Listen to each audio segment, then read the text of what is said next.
ప్రభాసన నాగేశ్వరి కాంబినేషన్లో భారీ హైప్తో రిలీజ్ అవుతున్న న్యూ మూవీ కల్కి 2899 TD. మరి కల్కి మూవీ నుంచి నిన్న ట్రైలర్ రిలీజ్ అయింది. చాలామందికి నచ్చింది అండ్ చాలామంది యూట్యూబర్స్ బ్రేక్ డౌన్ వీడియోస్ అయితే చేశారు. ఈ ట్రైలర్లో నేను గమనించినవి కొన్ని డీటెయిల్స్ అయితే ఉన్నాయి. మనం కూడా ఒక బ్రేక్ డౌన్ వీడియో చేద్దామని ఈ వీడియో అయితే చేస్తున్నా. ఈ వీడియో మంచి రెస్పాన్స్ వస్తుందని నేనైతే ఆశిస్తున్నా. ఇక స్టార్ట్ చేద్దాం. ఫస్ట్ డీటెయిల్ వచ్చేసరికి భూమి మీద మొదటి నగరం కాశీ అండ్ వరల్డ్లోనే చివరి నగరం కాశీ. మరి మిగతా ప్రపంచం మొత్తం ఏమైంది అనేది మనకి మూవీలో చూపిస్తారు. మరి కాశీ ఎందుకు మిగిలింది అనేది మన మూవీలో చూద్దాం. ఇక సెకండ్ డీటెయిల్ వచ్చేసరికి దీపికా పదుకొన్ తనైతే ప్రెగ్నెంట్గా మనకి ట్రైలర్లో చూపించారు. తను ఎలా ప్రెగ్నెంట్ అండ్ అశ్వత్థామ ఎందుకు తనని రక్షిస్తున్నాడు అనేది మనకి ట్రైలర్లో చూపించారు. అంటే తను కాపాడాల్సింది ఒక్క కల్కిని మాత్రమేనా, అసలు కల్కి ఎవరు అనేది మనకి ఇంకా చూపించలేదు, మూవీలో చూడాలి. ఇక ఇలా ప్రెగ్నెన్సీ ఎలా వచ్చిందంటే మనం ఆల్రెడీ ప్రాజెక్ట్ కే అంటే గ్లిమ్స్ రిలీజ్ అయింది కదా, ఆ గ్లిమ్స్లో చూపించారు. ట్రయాంగిల్ షేప్లోకి మనుషుల్ని తీసుకెళ్ళటం, వాళ్ళు అక్కడ అలా చేయటం, ప్రాజెక్ట్ కే ఆ ఎక్స్పెరిమెంట్లు చేయటం వల్ల తను ప్రెగ్నెంట్గా ఉండటం జరిగింది. తను కనబోయేది ఎవరిని అనేది చాలా పెద్ద ట్విస్ట్గా మారింది. చూడాలి కలికిన భైరవానే ఎవరు అనేది తెలియాలి. ఇక నెక్స్ట్ వచ్చేసరికి భైరవ తనొక బౌండరీ ఎక్కువ, తనకి యూనిట్స్ కావాలి. తను కాంప్లెక్స్కి వెళ్ళాలంటే ఖచ్చితంగా 1 మిలియన్ యూనిట్స్ అయితే కావాలి. తనకు అదొక టార్గెట్. ఇక నెక్స్ట్ మన బ్రహ్మానందం గారు, అక్కడ తన దగ్గర మాస్కు ఇవన్నీ మనకి ఆల్రెడీ భైరవ బుజ్జి యానిమేటెడ్ సిరీస్లో చూపించారు. అండ్ ఇక్కడ కూడా ఈ ట్రైలర్లో క్లియర్ కట్గా చూపించారు. భూమి మీద ఆక్సిజన్ అనేది చాలా తక్కువ, ఆ కాంప్లెక్స్లోనే ఎక్కువ ఆక్సిజన్ అనేది ఉంటుందని క్లియర్గా చూపించారు. ఇది ఒకటి బాగుంది. ఇక నెక్స్ట్ ఇది మెయిన్ ఫ్రెండ్స్, ఇక్కడ చూస్తుంటే గాల్లో ఎగురుతున్న వెహికల్స్ అండ్ భూమి మీద నడుస్తున్నాయి.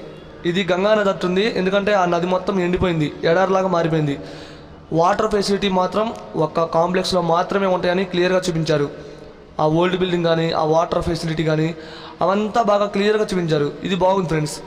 మరి వీళ్ళంతా ఎందుకు వాటర్ని అలా పీల్చుకున్నారు, రాజేంద్ర ప్రసాద్ డైలాగ్ చెప్పాడు కదా, అది బాగుంది. ఇక నెక్స్ట్ డీటెయిల్, కాంప్లెక్స్కి వెళ్ళాలంటే వాళ్ళ దగ్గర వెహికల్స్ ఉన్నాయి, కానీ ఇక్కడ ఒక పెద్ద ఆకారంలో ఉన్న మనిషి వాళ్ళని లిఫ్ట్ లాగా పైకి తీసుకెళ్తున్నాడు. ఫ్యూచరిస్ట్కి సంబంధించి కాబట్టి వెహికల్స్ ఉంటాయి కాబట్టి వాళ్ళు వెళ్ళొచ్చు, కానీ అలా పాసిబుల్ కాదట్టుంది. ఇలాగే వెళ్ళాలేమో, వాళ్ళ ముగ్గురు అలా పైకి వెళ్తున్నారు. ఇది మాత్రం చాలా బాగుంది. ఇక్కడ background score and visuals effects అయితే వేరే లెవెల్లో ఉంటాయని క్లియర్గా అర్థమవుతుంది. ఇది చాలా మెయిన్ ఇంట్రెస్టింగ్ డీటెయిల్ ఫ్రెండ్స్, ఇది చాలా బాగుంటుంది. ఇక్కడ చూస్తుంటే విలన్, ఇతను మెయిన్ విలన్ కాదు, కమల్ హాసన్ గారు మెయిన్ విలన్. ఇక్కడ ఒక డైలాగ్ ఉంటుంది, అదేంటంటే ఈ లోకంలో ఉంది కాంప్లెక్స్ ఒకటే అండ్ దేవుడు ఒక్కడే, సుప్రీం యాస్మిన్ అని చెప్పే డైలాగ్ అయితే చాలా బాగుంది. అండ్ ఆ సుప్రీం యాస్మిన్ ఎవరో కాదు, మన కమల్ హాసన్ గారే ఈ మూవీలో మెయిన్ విలన్. అండ్ తనైతే ప్రాజెక్ట్కి ఇలాంటి ఎక్స్పెరిమెంట్లు అయితే చేస్తున్నాడు, అవి మన మూవీలో చూద్దాం.